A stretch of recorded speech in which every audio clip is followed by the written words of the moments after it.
How are you? Good. Good. So nice to see so many familiar faces. Actually, I think many of you have been out here for the Talent to Watch sessions this week and for the fabulous program that TIFF has put on this year. Congratulations to the team. So welcome to Alternative Routes, from Art House to Your House. Don't you love that title? I love that title. I think it's great. I'm Sheila de la Baronde. I'm head of international promotion at Telefilm Canada, and I'm really excited to be here for the final and third Talent to Watch session here at TIFF. I'd like to just take this moment to congratulate TIFF on its 40th anniversary. So 40 more years, let's hope, and at least 40 more years for the industry programming. Done a fabulous job again this year. Really, I think it's great that everything has been concentrated on distribution and marketing. Obviously, that's really a very hot topic right now. It's something we're all really grappling with. In fact, as I began speaking, I'm kind of looking around the room, and many of you are checking your devices. Well, I think I'd probably be doing the same thing if I were sitting in your place. So the reality is today, we all have to take that moment, right? I mean, obviously, there are so many ways of seeing content on any device, anytime, any place. So we're all competing for attention, and that is the reality of distribution today. That is what we're grappling with. But the good news is, and the way forward, is that digital technologies are presenting new ways and new paths to see content, and for audiences to interact, to play, to discover, to really access content. And that is the good news, and that's what we need to work with. So today's panel is going to be focused on the art house and sort of outside the traditional route, how you can access audiences. So I'd like to introduce Ira Deutschmann, who is going to be our moderator today. Ira Deutschmann is, he himself, I must say, he has helped define the independent cinema sector in the US and also abroad. He has worked on over 150 films as a movie producer, as a distributor and an exhibitor, and he is now the managing partner of Emerging Pictures, which is a New York-based digital exhibition company. He's also a professor of professional practice. I love that title. I don't know what exactly it means, but at Columbia University, where he was the chair of the film program from 2011 to 2015.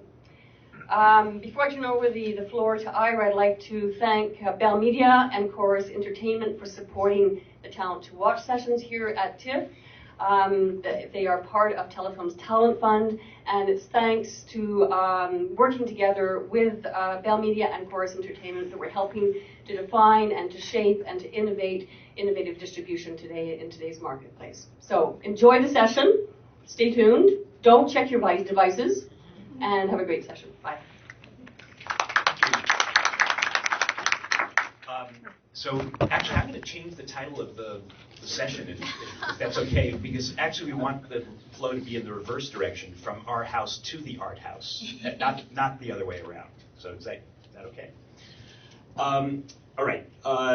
We don't have a huge amount of time, and we have a lot to talk about. So instead of doing the usual reading of everybody's resume, I'm going to ask each of the panelists to just quickly introduce themselves and tell us about the institution that they're representing here, because we're lucky enough to have 4 people who have incredible venues that are doing exactly what we would want venues to do all over the world in terms of supporting the kind of films that we want to get people to see. So I'm going to start all the way on the end with John. Hello, I'm John Vanko. I run the IFC Center in New York City. We are celebrating our 10th anniversary this year. I've been there for 11 years. We're a 5-screen art house theater, and we also we started 6 years ago a documentary festival.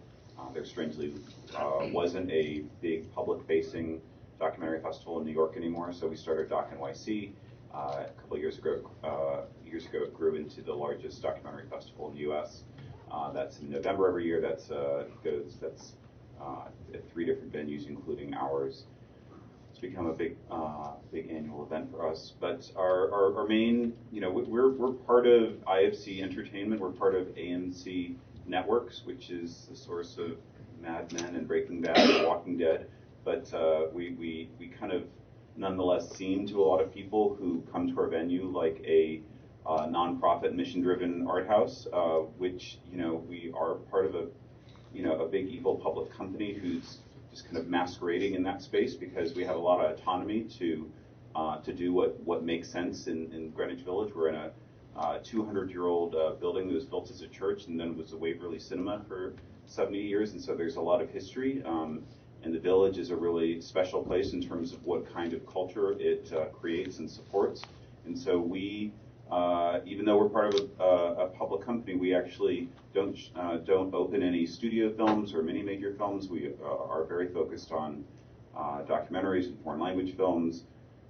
We're the only theater that runs short films before every feature, every week on every screen.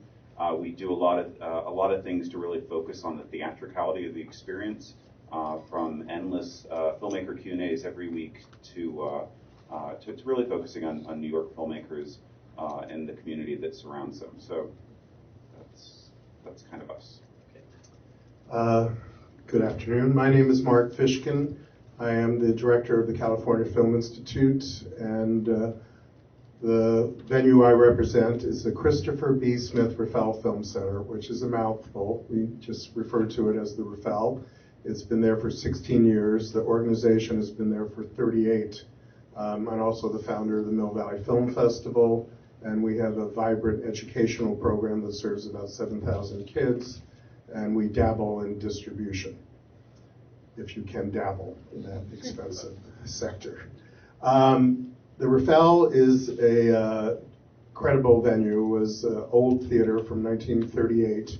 We did a $8.5 million renovation, and it's, I think, one of the more successful not-for-profit art houses in the United States, or mission-based art house, as we like to call it, through the art house Convergence, which many of us, or I think all of us, are to some degree a part of. And the Raffel was one of the founding theaters of the Art House Project, and been working with the Convergence from the inception. We don't show a lot of, we don't show any really studio films, and from their specialty sectors, maybe we'll get one film a year from Fox Searchlight, a few more from Sony Classics, but generally it's documentaries and international films, and the audience is primarily older, as most art houses are. We have a membership of 3,000 people, and I think that membership has really enhanced our success. And the fact that we were a festival for 20 years before we opened, more than 20 years, really educated generations of people in the San Francisco Bay Area. Part of our brand is also special events, which I think is something to talk about in terms of the sustainability of art houses and how important that is, especially with the relationship to digital and the flexibility that you can have. But in our case, the special events could be a local documentary filmmaker, or it could be Leonardo DiCaprio or Charlize Theron, because we happen to be in a place where a lot of people like to go. It's a vibrant art house market, even though films don't open limited initially in the Bay Area, New York and LA. They should be opening simultaneously with New York and LA. But that's another story. Barbara.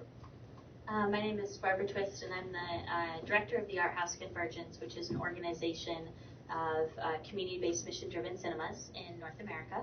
So everyone here is part of that. I'm also based at the Michigan Theater, which is a two-screen theater, historic movie palace in Ann Arbor, and we also have a second location down the block called the State Theater. And both of our theaters have been around for decades and decades.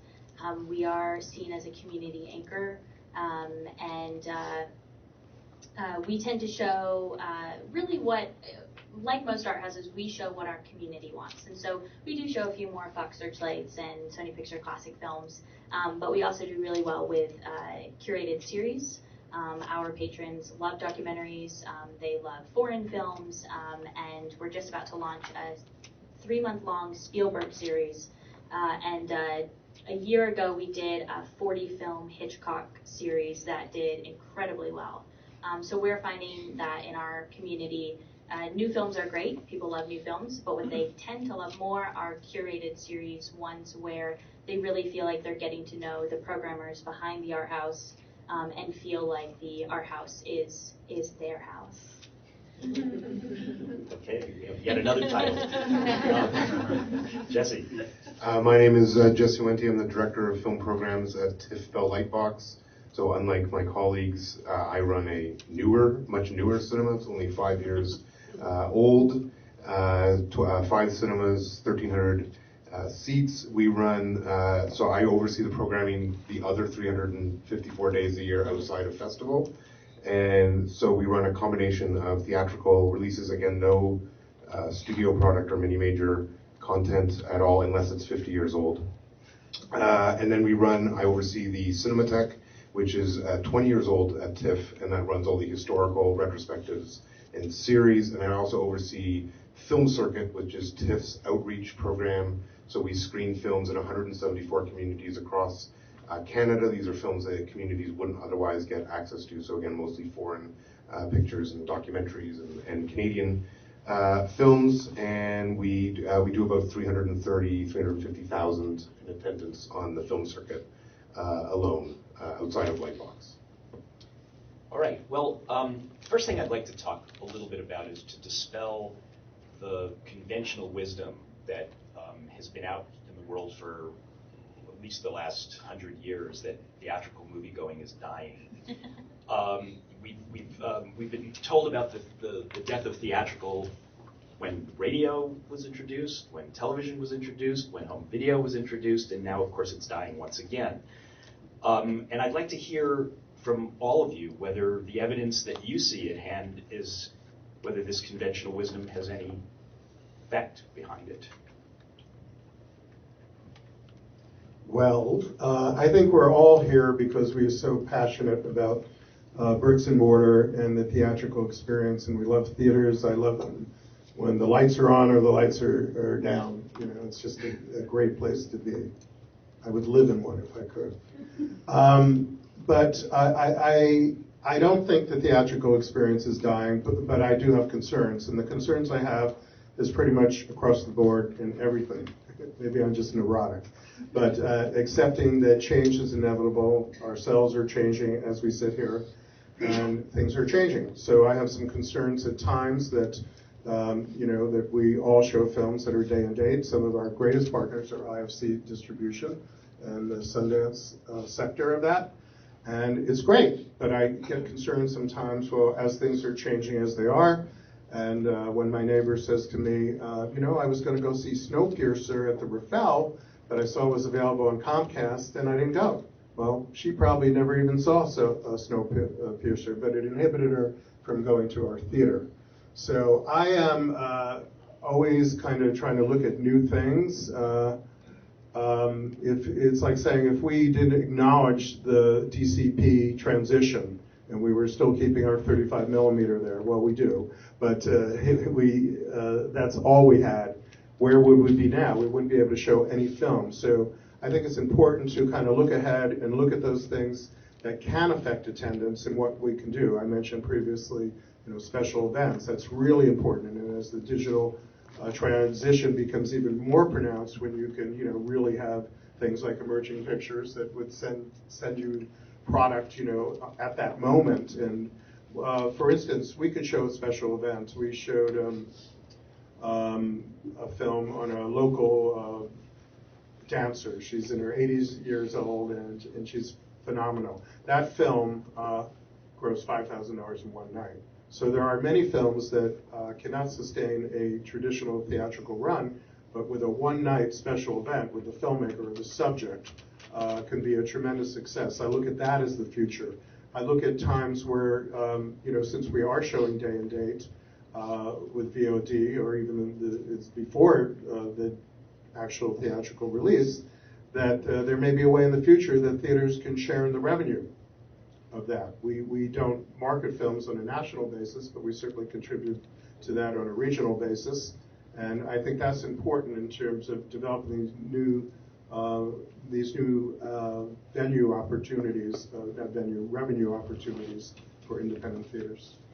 Well, yeah, I was going to ask Barbara, you actually have some numbers that from the Art House Convergence that, because my question is really, is it true that attendance is declining?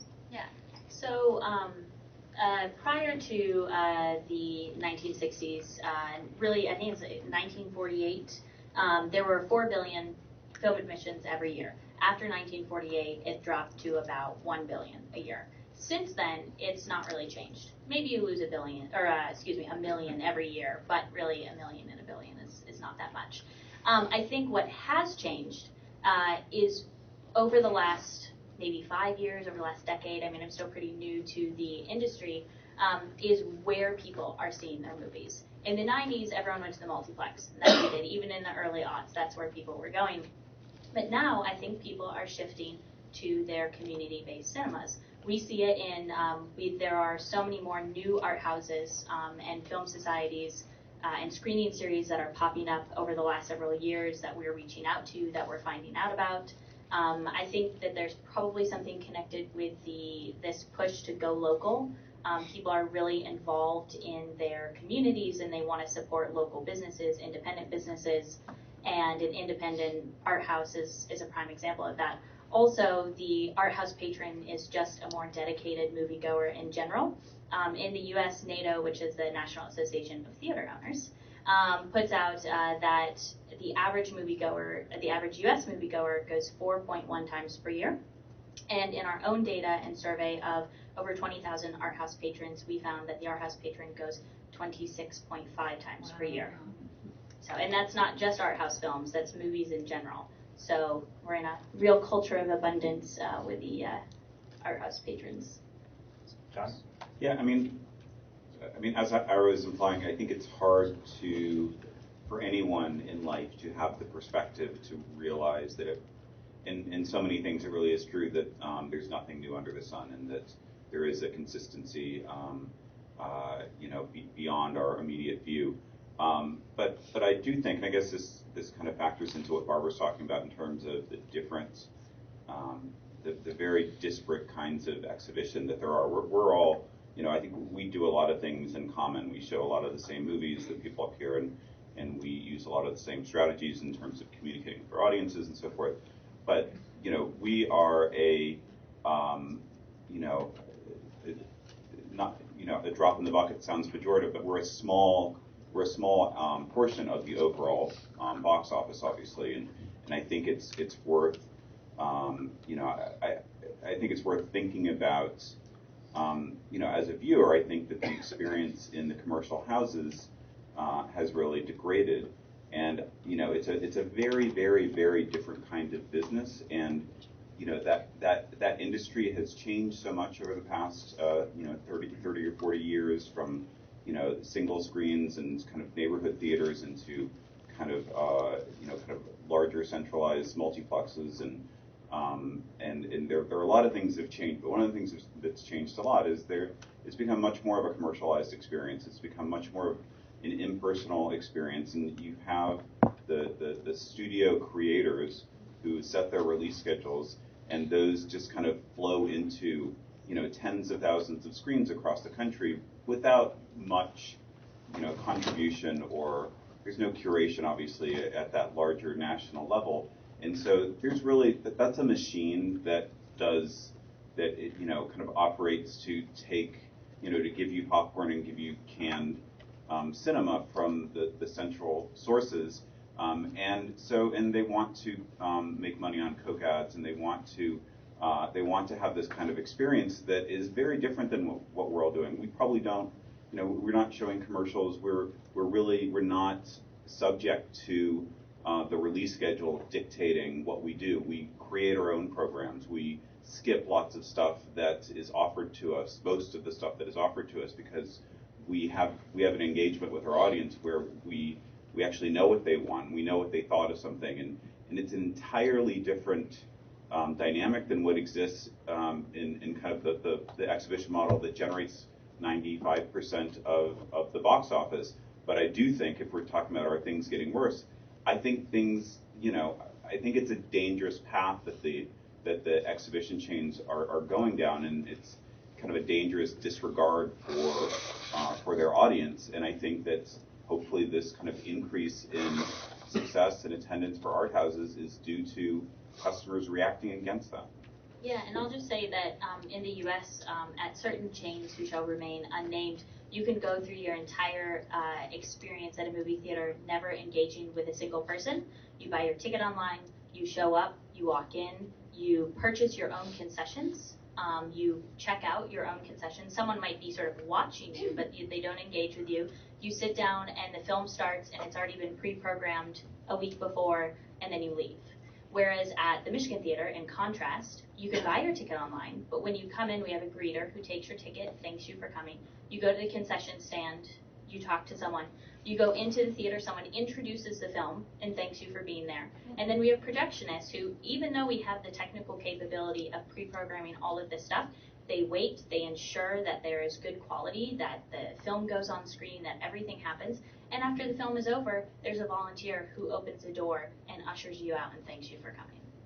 How important do all of you feel like that kind of personal attention is in terms of the experience? That's just the norm. I mean, I wouldn't expect anything less, really. Yeah. And I think it is important. I think that's why we have such a passionate audience that will go 25 times a year. So let's talk about marketing for a minute. Let's, getting audience, building audience. There's been a lot of discussion about the aging of the art house audience and whether that's something that could be kind of an existential threat to what all of you are doing.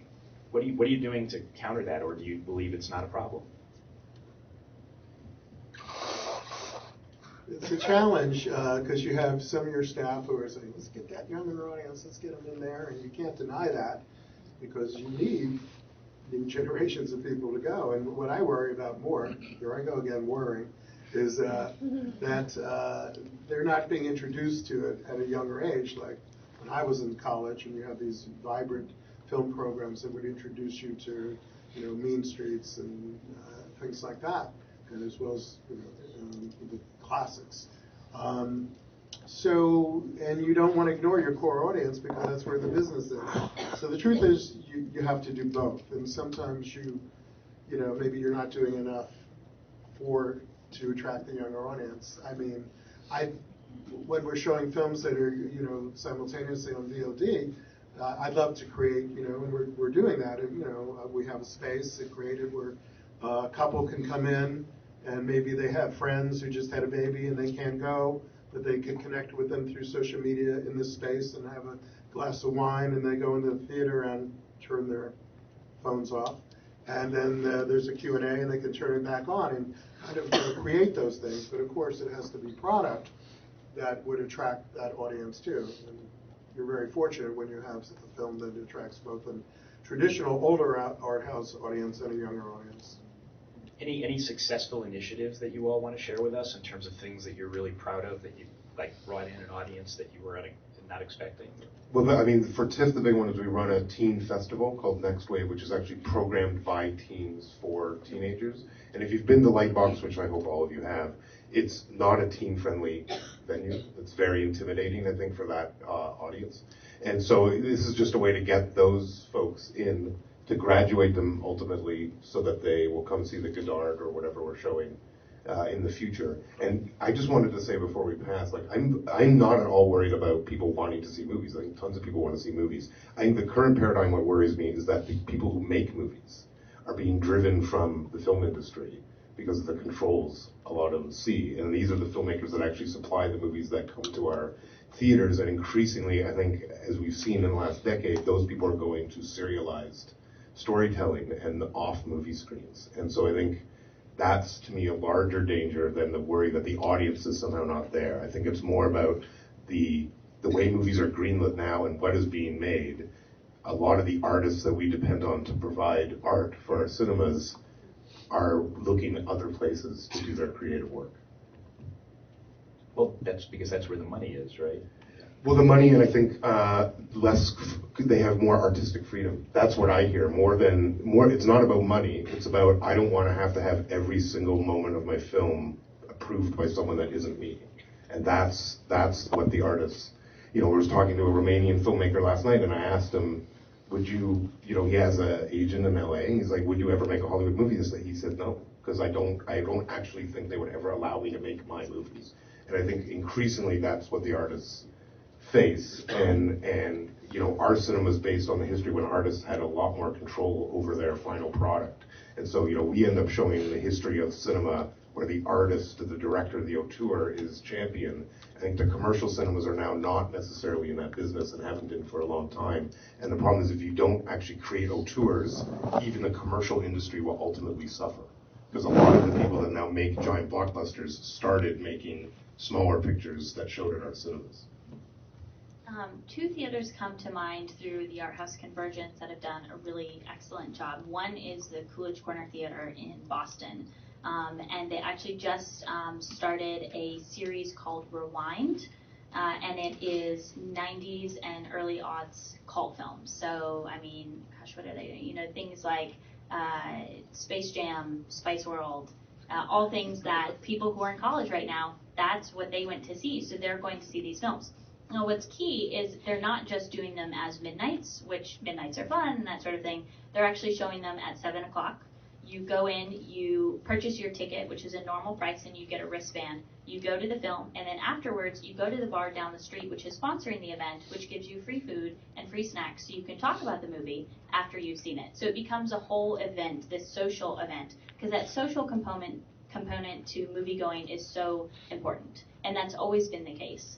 And so they're really doing it well, and they've seen, they're in a very college-y area, so they've seen a huge uptick in students. The other one that's doing it really well is the Clinton Street Theater in Portland, Oregon. They run Rocky Horror Picture Show every Friday and Saturday night, and they have for the last 30 years. And they are actually, Fox struck a new 35 print for them just because they've been showing it on 35 for so long. That provides a lot of high school students in the area who perhaps are, like most high school students, going through great periods of change, trying to understand themselves, their own identity, and Rocky Horror Picture Show is a great film for that.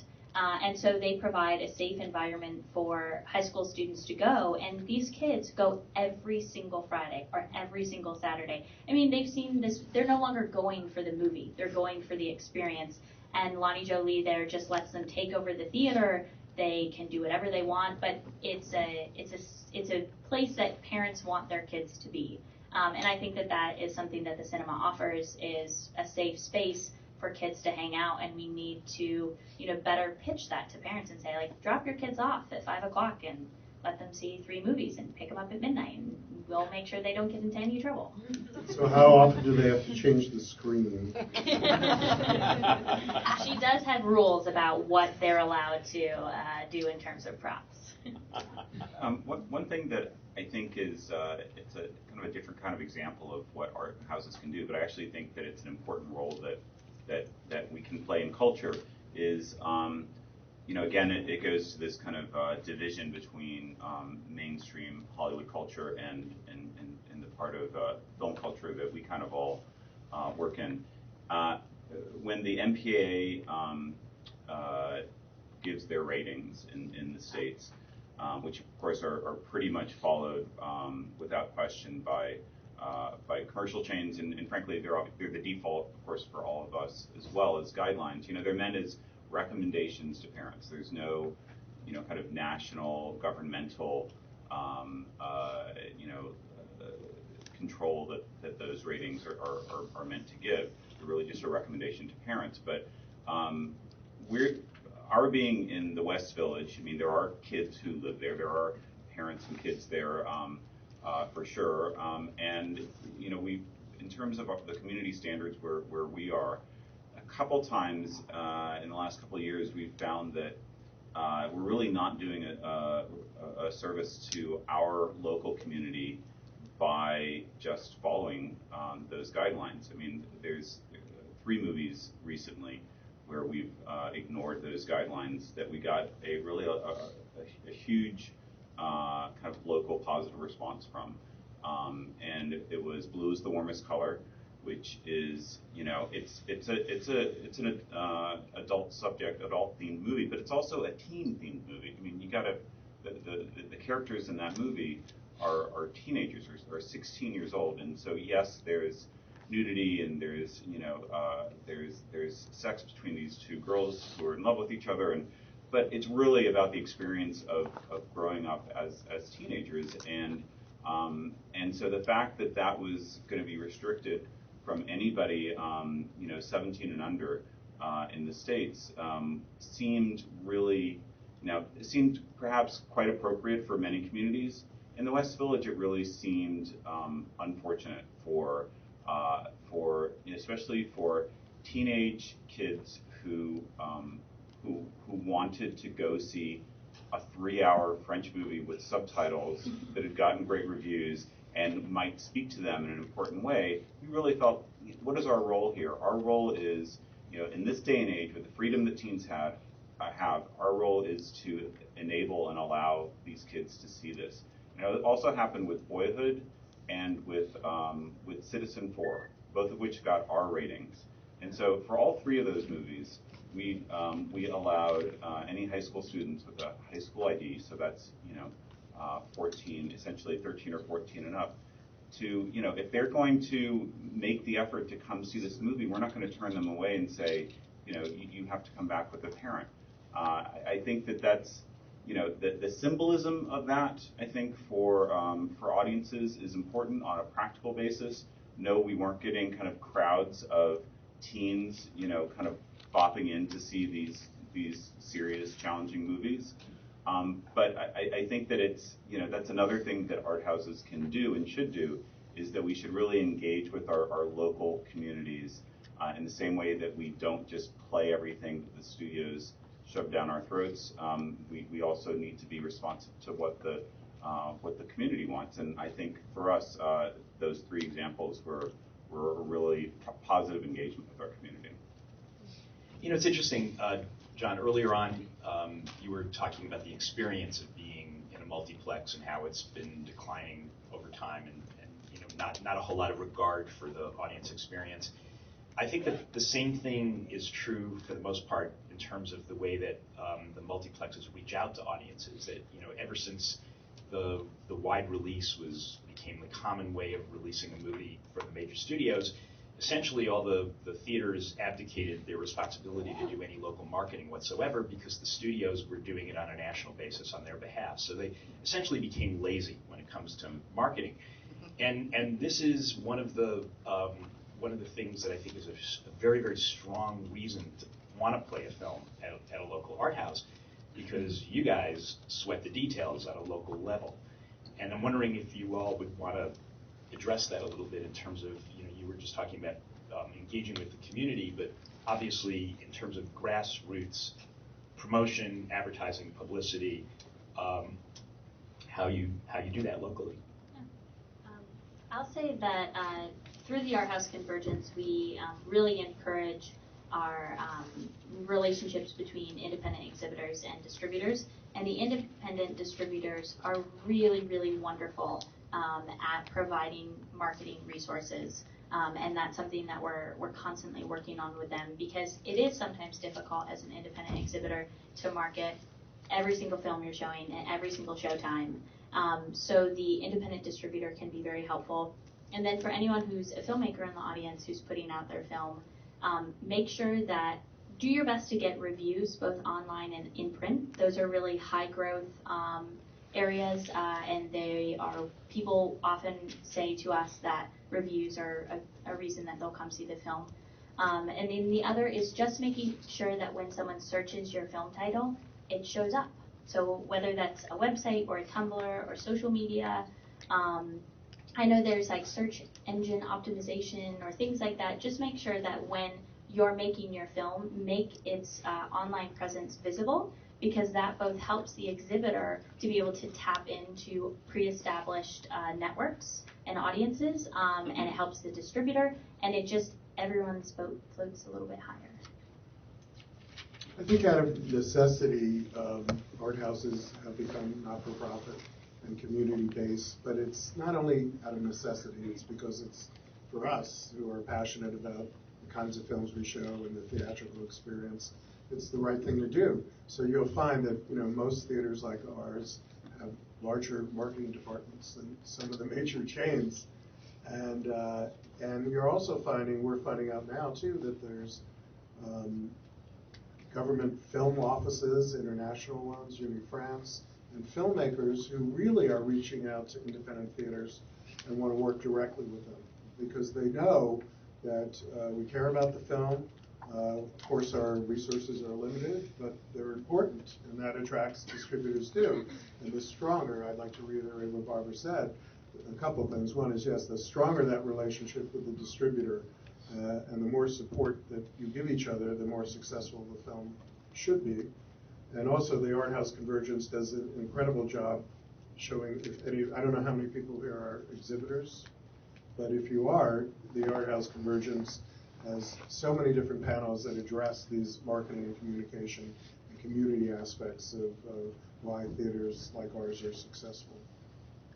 I mean, the model between art house theaters and the major chains is so different. We're not really even in the same business because we all have, we're programming and booking and doing publicity and marketing outreach and we're engaging with the customers, and we probably have someone on staff who has the job title projectionist and all these things that are key to what we do.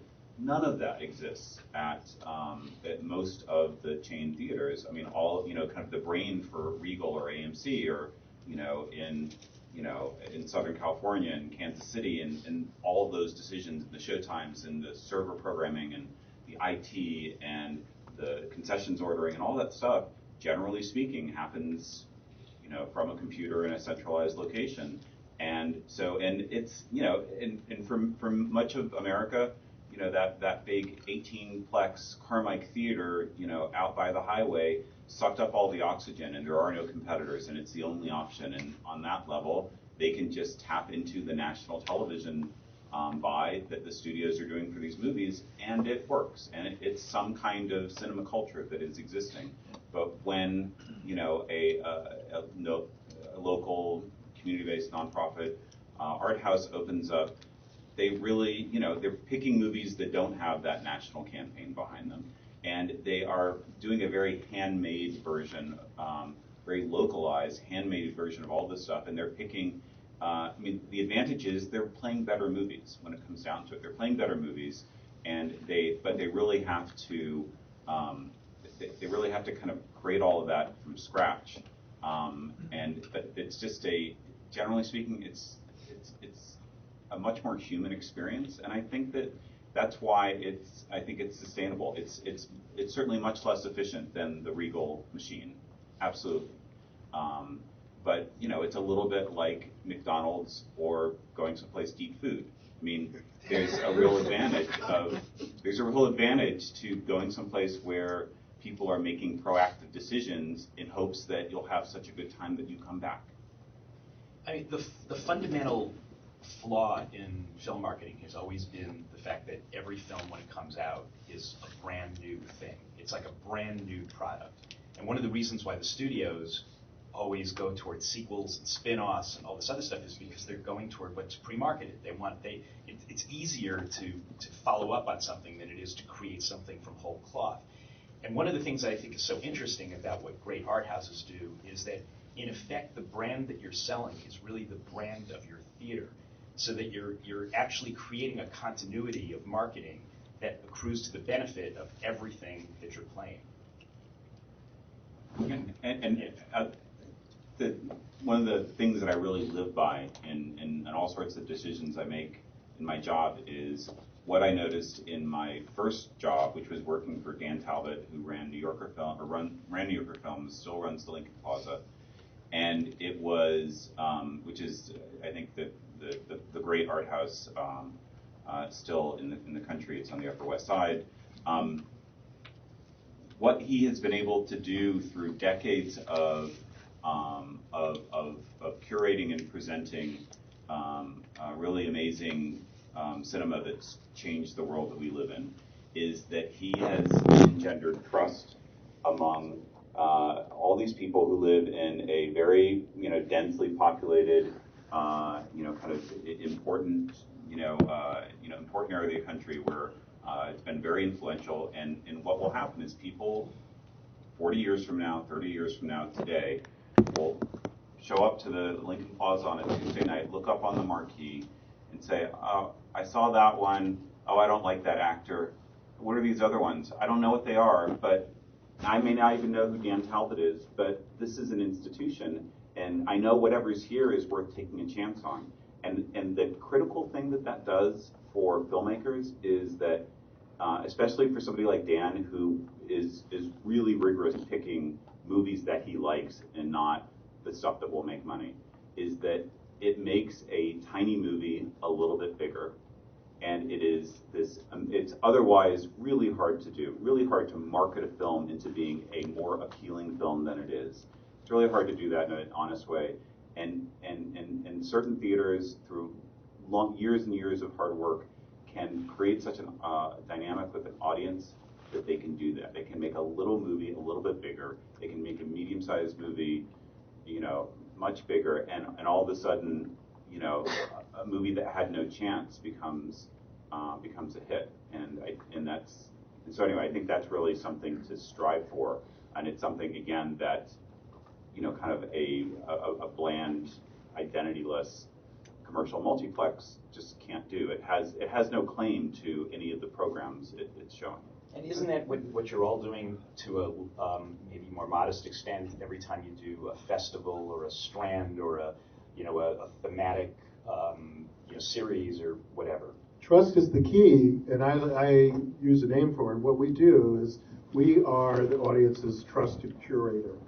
And yes, with a festival, as we have, with a hunt based on 60 words, there's people who follow everything that, breaks and can, etc. But the majority of people, based on those 60 words and the trust, which is part of the brand, they will take a chance and they'll give us their time and their hard-earned money. And the same with the Raffel. Saul Zantz lived down the street from the Raffel, and we asked him to do a promo when we were building it. And he said, that's what it's all about. You need to be able to just look at that marquee and trust that you may not love it, but it's something that's worth your time. Same in the theater, same in the festival, and the same online. I mean, there's no doubt that there are tons of movies playing at this festival right now where people are lining up to watch films that if they were in traditional theatrical releases, no way in the world that they would buy tickets for them. So in effect, what you're doing at the art houses is you're trying to create that festival feeling, that eventizing thing 365 days a year. Yeah. It's a challenge. And I would say that eventizing cinema is nothing that is new. I think it's just something that we forgot about. So when you look at the original movies in movie palaces, there were barbershops and there were hair salons and there were places that you could drop off your kids, and they were these gorgeous places, and you went out and you went for a day. You went for a whole evening. It was just this huge experience. And even through the 60s with the rolling road shows, it was that same idea. I mean, you had the score at the beginning, and they'd get the local orchestra to play that, and then there'd be intermission and maybe a second. I mean, it was a huge event. And then as you went into the 70s, 80s, 90s, it's just like it became corporate and commercial, and we got away from that. So now we're talking about, you have to sell alcohol, and you've got to create an experience for people and all this stuff. So true, but it's not new. And so I just think it's really important that we honor our history in exhibition, which is that people want to gather in a darkened room with flickering light, as they always have, and experience this thing together, and that's what art houses do really well. And I think that really beyond the fact that they come 26.5 times per year, the most important thing is that they give us money beyond our tickets. If you're not for profit, I mean, at the Michigan Theater, 30 to 40% of our income is donations. So people want to give us money on top of their tickets. And I mean, I can't think of any better argument that we're doing a good job than that. You all sell memberships, Yeah. right? Yeah. Yeah, we TIFF has 18,000 members. Most of those people are for festival. They get their membership for our festival, and then it's up to us to activate them year round. I would say, Ira, the summation is show great movies. Just show great movies, and people will trust that that's what your theater does. I mean, even at TIFF, you know, as the guy, the theatrical person, in theory, I'm supposed to make money, but the number one priority is artistic excellence. It's just show the best movies, and I think that's, you know, a lot of everything else will sort of take care of itself if you just show great movies. Well, John, as the only not-for-profit channel, you are a for-profit company, you agree with that? Oh yeah, absolutely. No, I mean, but I have to say, it's, you know, there are a lot of things that we can do in New York City that are hard to do elsewhere, and so we all make our compromises. But the reason, you know, and we just announced that we're trying to expand, so we're trying to double in size. We have this odd, unique situation of having an empty lot behind our theater that we're trying to build a building on. And it's and we're not doing it because, oh, now we want to be big enough to show Fox Searchlight movies. No, we're in New York City, so we want to be big enough to open all these documentaries, plus the ones that we want to show but we have to turn down because we don't have room. And maybe we want to play them on, you know, 4 or 5 shows a day instead of 2 or 3 shows a day. Or we want to be able to, you know, hold the Godard film for, you know, 50 weeks instead of 30 weeks. And, you know, I think it really helps being in New York, where you can be pretty rigorous about, you know, playing movies that are really vital for a certain core constituency and movies that are great. And just really quickly, in the Art House Convergence, we also have a lot of for-profit theaters, and they too do memberships, they do sponsorships, that sort of thing, that they've taken from the nonprofit model. You may not get a tax deduction in the U.S. for that, but people still are members of these theaters and they want to participate. I think we should, before we run out of time, we should throw things open for questions. So, anybody out there? You have one back there. I got a question for Jesse from TIFF. So from a filmmaker perspective, if, say we have a film that is not doing like a wide theatrical release, what would be the path to sort of bring it to your theater and run it for the next amount of time? Show it to me. And then sadly, it's up to whether I like it and think it'll work for the cinema. But the reality is, and I would say this is a big distinction point between art houses and commercial cinemas. I bet we all watch every single thing we show. Yeah. Every single movie. Nothing goes on the screen in Lightbox unless I've seen it. So that is the point of entry, and then we can figure out the rest of the stuff later. Yeah, if the commercial multiplexes did that, then a lot of movies would disappear. And I'd say that's the same for most art houses. Just contact the art house first. And Hi. John Fithian at the National Association of Theater Owners was speaking a couple days ago. And he talked about the idea that the windows for movies could change with screen time. So my question for all of you is, how would that affect your business model with independent cinema, in that maybe that allows more independent cinema to go to a commercial chain, but also benefit the larger community of having everybody benefit with the rising tide of all boats? What did that? I'm sorry. The screen time. Well, just the idea that the window that a movie doesn't have to book a whole theater the whole day, so that, you know, parents with children can go see an animated film during the day, and then at evening that would switch over to like an Avengers type. oh, like model. breaking runs. Right. Yeah, that'd help us. I mean, we do that a lot, and it's another reason not to play studio movies who have all sorts of macho attitudes about, you know, this 100-year history of exhibition that they're a part of, which includes not doing anything differently, like multiplexing your screen, which, you know, a lot of art house theaters do. We do it a lot. We open, most of the movies we open don't open on a full schedule, and it's because we're all showing movies that are not mainstream. They're not going to appeal to everyone. They're not going to draw 50 people on a weekday matinee. And so it makes sense to compress those audiences into, you know, kind of smaller buckets and to fit more movies. And so I think that is something that is much more in the wheelhouse in the business model for art house theaters. I can't really see that working so well in Regal and AMC, just because takes a certain kind of attention and focus and say watching the movies and all that kind of stuff that really we do and is just not part of the model that they do. So I doubt that would be a big change with them. Yeah, I mean, the irony is that the studios are making less and less movies right now, and that they're also demanding more screen time for those movies, which means that the multiplexes are in effect in a really tight squeeze. I mean, there's no doubt that they're going to have an appetite for filling their screens with art house movies just because they have extra screens that they don't know what to do with. But that doesn't mean that you should play them there, because if you do, there's going to be no marketing backup, no, I mean, it's essentially all you're doing is literally filling a screen for them.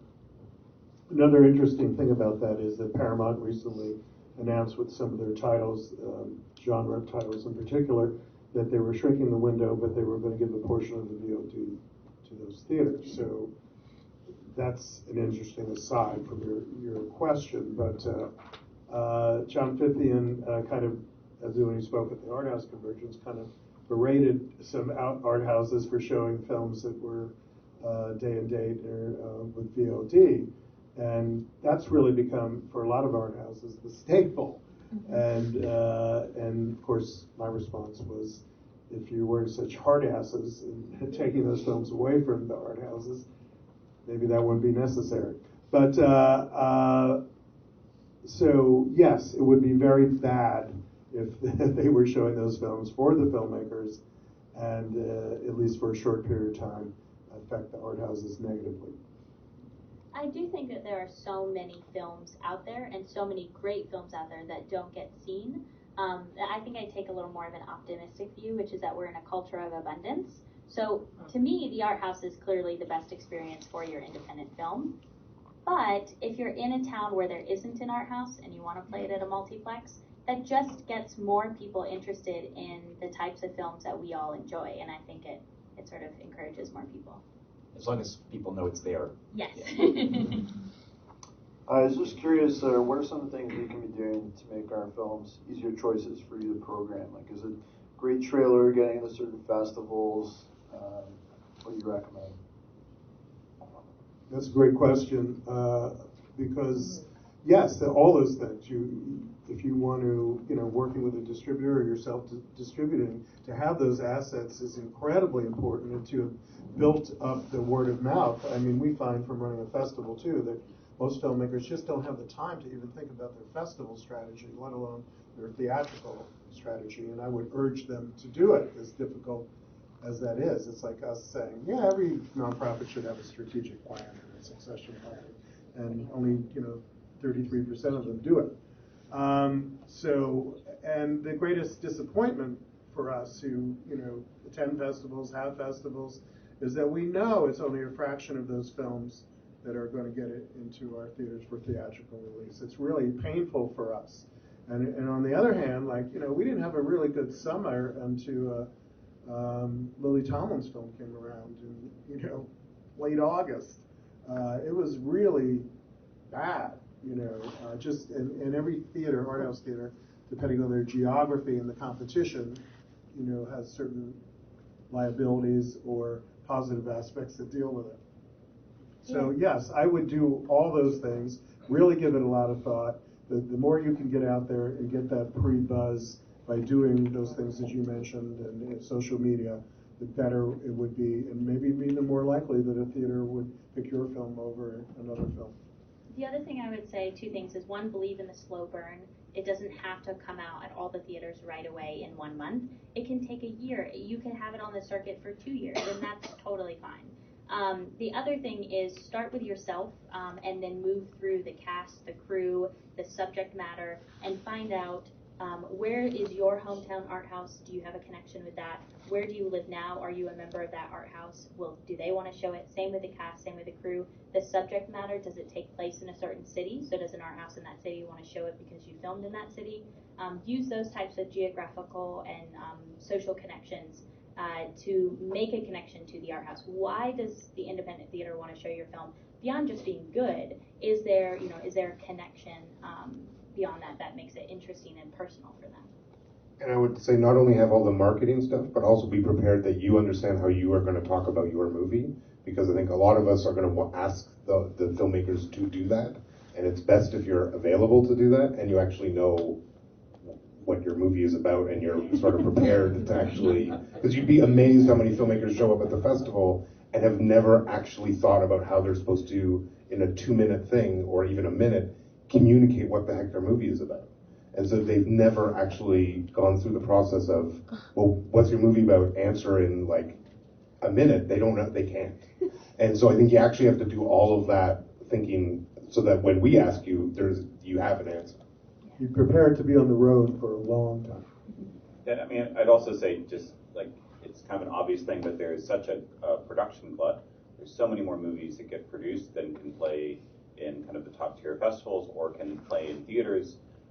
And so all of us have to face that, and we all have our own strategies, but we really rely on that top tier of festivals as great gatekeepers a great deal. It's not to say that we won't look at stuff that didn't get into those festivals, but we have to pay attention first to the movies that did, especially if we've been following these festivals for a long time and we understand how they work and who's picking the movies. It makes a big difference because you can't see all of every movie that comes to you. You just can't engage with them all. So, unfortunately, it's a tough thing if you don't get into, Sunday, depending on what kind of movie you have, Sundance or Berlin or Cannes or Toronto. If you can't get into the big festivals, you're going to have a little bit harder time getting people's attention, and it means you're going to have to go to those other tools that you were talking about. There are a few strategies that generally work. One of them is getting hacked by the North Koreans. And then another one that seems to work is getting a court order to stop your film from being shown. And we were involved in both of those. Which one was that? But if you don't get into a festival and there's a great art house around, go to that art house and create a special event. And we offer. That's one of the reasons we built the Rafael Theater. Because we couldn't possibly show everything once a year at an 11-day festival. And some filmmakers say, no, I just want to do the festival. And I go, okay, it was good enough for Leonardo DiCaprio, but it wasn't good enough for you. But really look at that seriously, because there's so many great art houses that can create a buzz for your movie pre-theatrical. And it's a great audition for someone who is saying, no, you wouldn't believe how many, whatever special interest your movie is about. You can't believe how many people are going to come out. I have this great list, So prove it with a one-off special event and sell out the house in 8 hours. And that is extremely compelling information if what you're trying to do is to get a one week run. You're also probably going to make more money on that one night sold out event than you actually make for the week because of how all the economics work. But that's a great tip to really focus on set up an event that you're going to blow the roof off and be a big success, and then put that in your pocket and you've got some leverage. And art houses talk to one another, so if you do that, then that art house will champion you to the others. On the flip side, if you are not a great patron of that art house, we talk to each other. I think we have a question. Again, so speaking of selling out, I'm not talking about the 50-year-old movies, but how does the financial side of things work when you're dealing with a filmmaker who is a relatively new film? Last question. Without a distributor, I assume you're asking. I guess. Was he asking, was that directed to me, or can I defer to my colleagues so I don't have to answer? Sure. I mean, our standard deal would be for a filmmaker they would receive 40%, which is larger, but then sometimes if it's a special event and they're really supporting the film, and they're bringing talent, or it really depends. Is it a one night or is it a theatrical run? But a theatrical would usually be 40%. And for example, we had a local documentary, Rebels with a Cause, about how a few people could make a difference in the environment.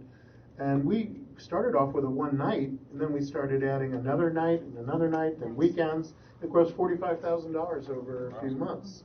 I encouraged them to go nationally with it. It wouldn't have had those numbers, that they just didn't have the time or the interest to do that before it went on PBS. We're in New York, so we do a complicated 90-10 deal, which I won't go into, but it's expensive to play at our theater because we take ad campaigns and printed color calendars and all this stuff, and it's hard to make money if you're not doing really well. But we have pretty generous terms for a one-night event, which if you sell out, it's on a sliding scale depending on whether you're successful in drawing a full house or not. But if you sell it out, then it's a 50-50 split, no deductions. And so we really try to encourage people to go in that direction, as opposed to kind of the be-all and end-all being a one-week block with a full schedule, which is just really hard to get that booking and hard to make money from it once you do. And at the Michigan, more often than not, we find we'll do a rental where they pay us a flat fee, which ensures that covers all of our expenses, and then they get 100% of at the door. And I know that a lot of smaller theaters tend to do that in more rural and suburban areas. You have to kind of know your film and know your audience. And you really, I think, need to sell the theater on if you want to do a box office split, why they should do it, because they want to ensure that they're recouping their investment before they show your film. And specifically for Lightbox, you could four-wall. We don't do it a lot because we're such a curated house that it can sometimes, if it seems like our programming, but we're not comfortable with it, we don't tend to do it. And then I would typically say it's completely case by case. It depends on how much we're doing in terms of heavy lifting on marketing and comms and support, getting it rated, all those sorts of things versus what the filmmaker's doing. But it's a sliding scale between 35 to, we never really go over 50. I think we have time for one more question. One more. I don't think you have. We don't have time for one more. Okay. Well, thank you all for doing this.